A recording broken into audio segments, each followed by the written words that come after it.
Hello, Virgo. It's umomgtarot, and this is your someone secretly doesn't want you to know this. I mean, what's that about? We're going to figure it out with the astrology reading cards, and then we're going to dip in with the energy oracle and do a tarot spread and figure this out. If you would like a personal reading, please check out the description for a link to my website. And here's your first card. Ooh, we got Gemini. And the energy is communicative, mischievous, lively, witty, and informative. Stimulating exchanges possible. There's more. Alright, so you have Gemini energy and they secretly don't want you to know something, but you know they'd be talking, so something might just slip out. Then we have Sagittarius energy, and the energy imbues power, superior confidence, and enthusiasm with faith, good fortune, and authority. Gemini and Sagittarius, so far we're getting the mutables here, so adaptable people who change with they go with the flow, kind of, they change to their situation much easier than other signs. So we have somebody who, you know those people that when they're talking they can pivot very quickly. You're like, what? But I thought you said this dress was ugly. No, I said it was ugly on you. It's not an ugly dress. Obviously not. Like, you made the dress, so I'm not. It just doesn't. It's not your body type. It's not even like you're ugly or dress is ugly. It's just that together you guys create. Those people that can talk their way. That's what's given. And then we have Aquarius energy, and the energy is freedom-loving, rebellious, idealistic, and technological. So, lots of internet relativity there. This person could be messaging you, looking through your social medias, your internet. It's probably obviously the primary choice for a lot of people to do their research. And this is also a sign that resonates with networking with a lot of people.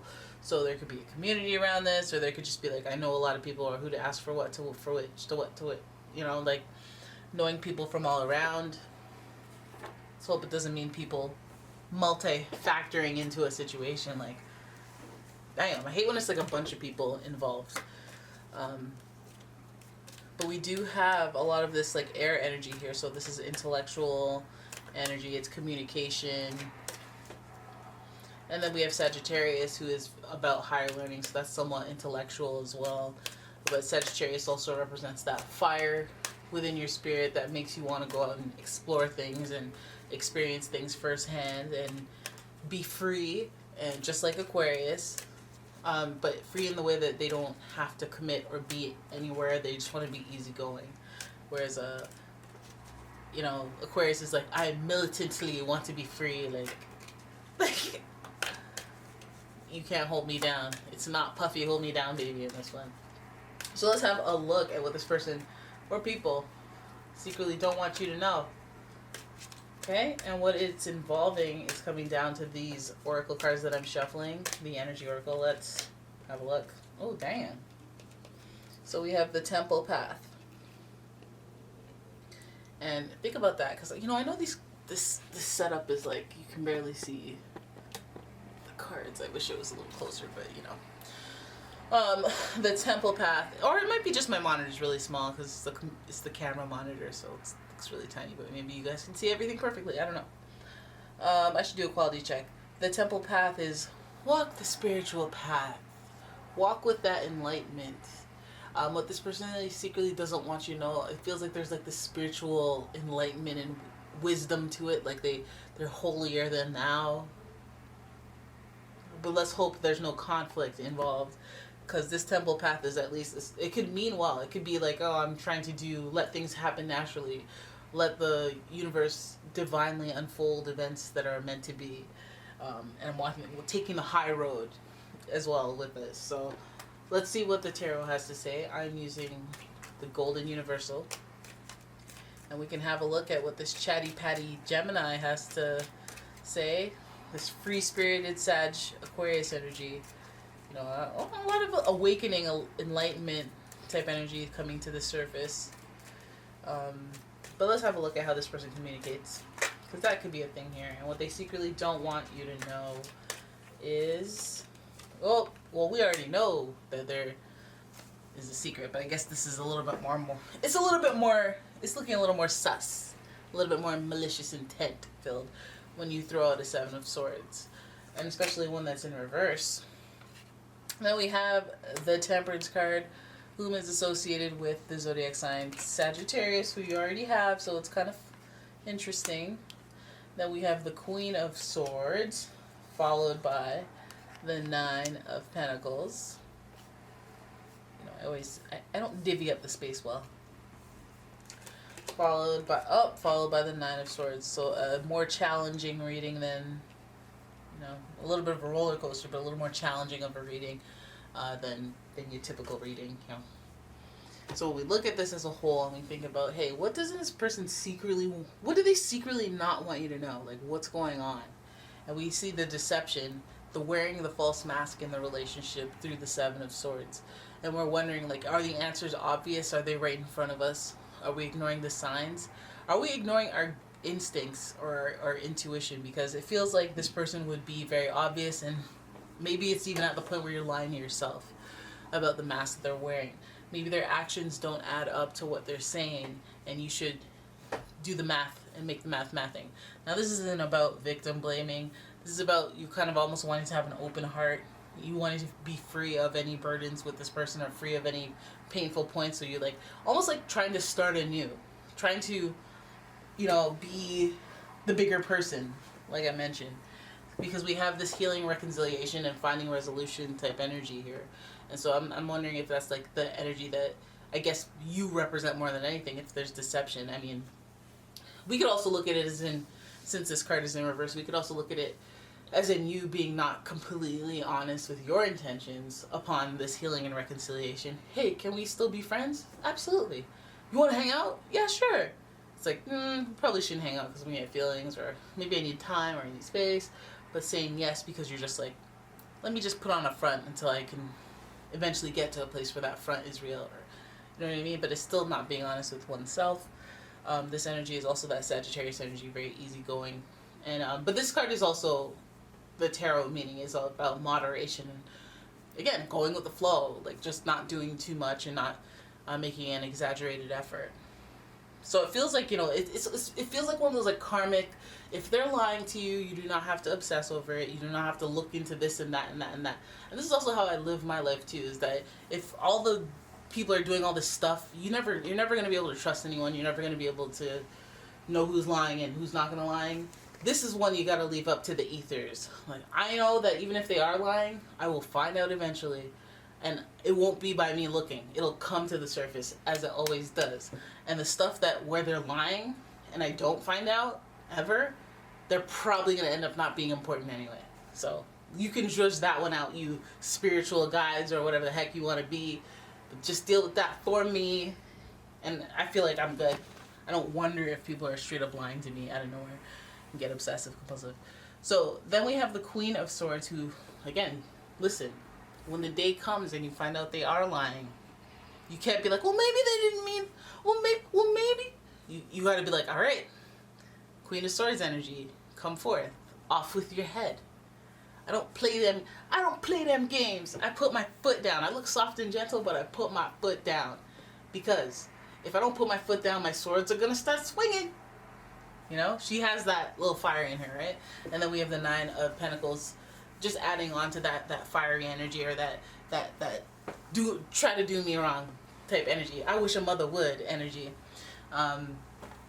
So, and then we have the Nine of Swords. So I feel like, you know, you're dealing with a person who secretly doesn't want you to know, maybe about the growth and the synthesis and the transformation.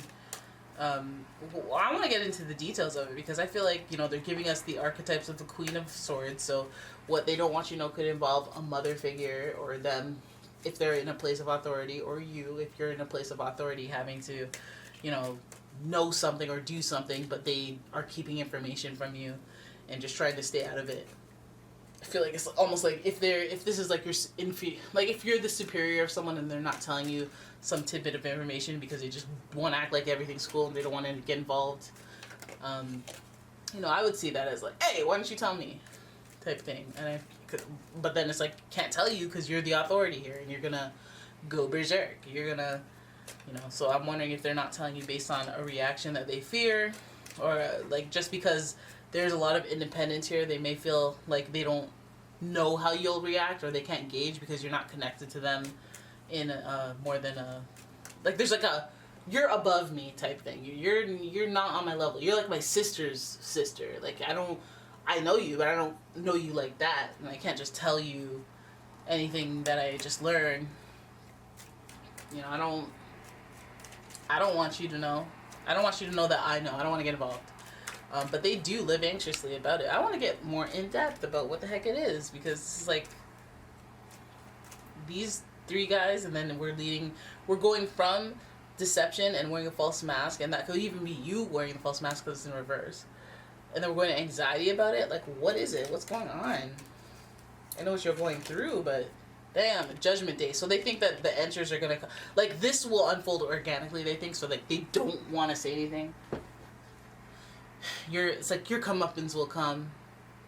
Okay, so there's judgment there. There's the rude awakening, as I like to call it when it's in reverse, that you're in for. Like, just the horn being blown and everything. It's like almost like people getting exposed and then having to atone, or just so they can move on to the next chapter of their life. Like, leave all that ish behind, or even just like let it start the next chapter by, you know, burning everything to the ground.